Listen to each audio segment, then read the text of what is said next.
ઉત્તરાયણમાં શાળાએથી ઘરે જતી 16 વર્ષની વિદ્યાર્થીને છેડતી આરોપી રત્નકલાકારને ઝડપી પાડતી ઉત્તરાયણ પોલીસ. ઉત્તરાયણ વિસ્તારમાં એક શરમજનક ઘટના સામે આવી છે, જેમાં શાળાએથી ઘરે પરત ફરી રહેલી 16 વર્ષની સગીરાની છેડતી કરવામાં આવી હતી. જોકે આ મામલે ઉત્તરાયણ પોલીસે ત્વરિત કાર્યવાહી કરતા ગણતરીના કલાકોમાં જ નરાધમ રત્નકલાકારની ધરપકડ કરી જેલના સળિયા પાછળ ધકેલી દીધો છે. શું હતી સમગ્ર ઘટના? ઘટનાની મળતી માહિતી અનુસાર સુરતના ઉત્તરાયણ વિસ્તારમાં રહેતી 16 વર્ષની વિદ્યાર્થીની પોતાની શાળાએથી અભ્યાસ પૂર્ણ કરીને પગપાળા ઘરે જઈ રહી હતી. આ દરમિયાન રસ્તામાં સંદીપ ગોટી નામના શખ્સે તેની એકલતાનો લાભ ઉઠાવી છેડતી કરી હતી. આ ઘટનાથી ડરી ગયેલી સગીરાએ ઘરે પહોંચીને તુરંત જ પોતાના પરિવારના સભ્યોને આપવીતી જણાવી હતી.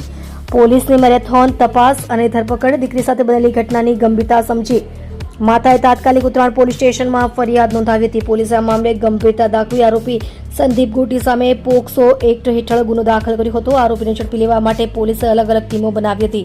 પોલીસે ઘટનાસ્થળ અને આસપાસના વિસ્તારના સીસીટીવી ફૂટેજ તપાસ્યા હતા. ટેકનિકલ સર્વેલન્સ અને સીસીટીવીના આધારે પોલીસે ગણતરીના કલાકોમાં જ રત્નકલાકાર સંદીપ ગોટીને દબોચી લીધો હતો. હાલ પોલીસ આ મામલે વધુ તપાસ ચલાવી રહી છે કે આરોપી અગાઉ પણ કોઈ આવી હરકત કરી છે કે કેમ. આપ જોઈ રહ્યા છો ગુજરાતની સૌથી પહેલા ખબર આપતી Surat express news channel director Rajesh મંગલેની સાથે.